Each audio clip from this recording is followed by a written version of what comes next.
And that concludes questions for oral answer.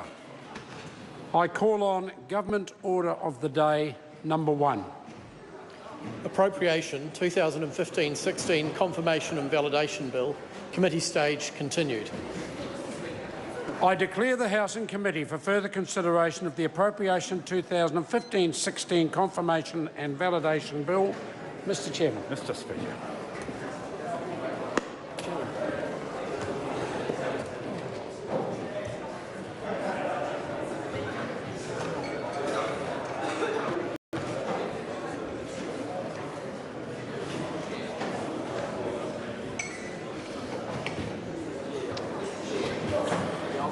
Order.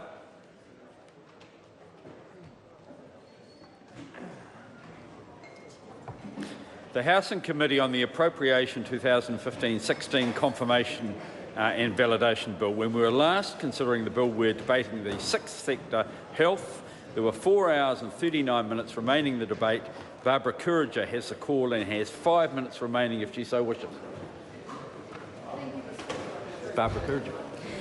Thank you. It's a pleasure to take a call on this appropriation for the health sector. Since this government came into office, health spending is up $4.3 billion, which is 6.2% of the economy. The New Zealand Health Strategy lays out the future direction of health and a health system with a focus on prevention. And it's really been good to see over the last little while the work that's going on between health, between education, between all of the other departments, having a look at putting the children first and doing the cross-agency work around social investment and that process starting. And it's starting from the bottom. There's a whole lot of stuff going on for children. For a start, the free doctor's visits for under 13s. That's increased almost 14% between July and December 2016 compared to the same period in 2014.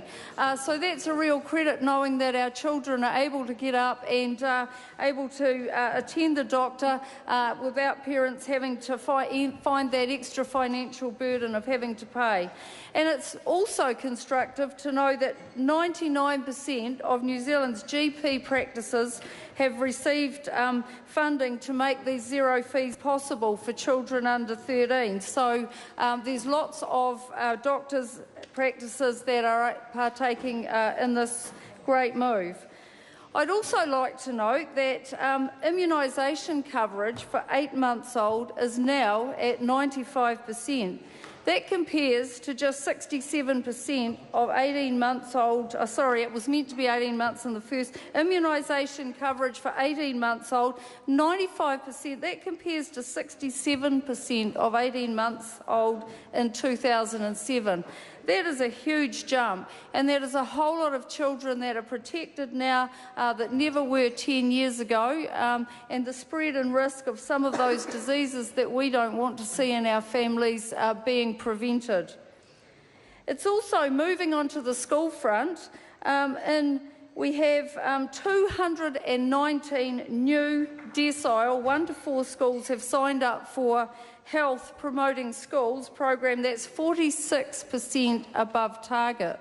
So that's really credible to think when we look at the prevention approach. This is where the whole school community works together to address the health and well-being of students, of staff and the community. So everybody's on board. It takes a whole community to raise a child, whether we're talking about education or health, and everybody needs to be on board in this process, and it's really good that the schools are actually starting to really get engaged in this.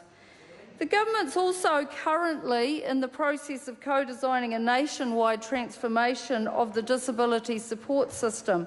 And I'd just like to put a call out to a couple of organisations in my electorate, Onrich Plus and Connect You. They're actually working with people, helping them to live better lives for those that actually are starting to find their own way in the world. That is one of the processes, and the other one is that helping those people integrate into the community, to get jobs, to actually, we've got a lot of employers who are quite prepared to employ people with disabilities. Having a disability doesn't mean that you're not able to work. It just means that sometimes some special things need to take place in the workplace to allow you to be there. So I think that's fantastic, because those people want to live a really good life like anybody else, and I think it's commendable that this is going on. I also would like to note the access to Pharmac's medicines. So a record $850 million. Budget 2016 invested an extra $124 million.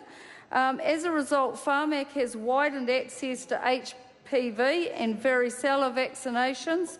It's funded 2 new hepatitis medicines. Order. I'm just going to warn the member we're having a slight problem with the clock. She does only have 30 seconds left. I was wondering about that, thank you. Increase the funding for 2 new hepatitis C medicines, treatment for advanced melanoma and patches for menopausal women. So, those increases in Pharmac have actually given a lot of people opportunities, particularly around melanoma, to take a drug that's very effective in treating melanoma these days. So, Mr Chair, it's a pleasure to take a call on this. We can see some good things happening in health. Dr. David Clark.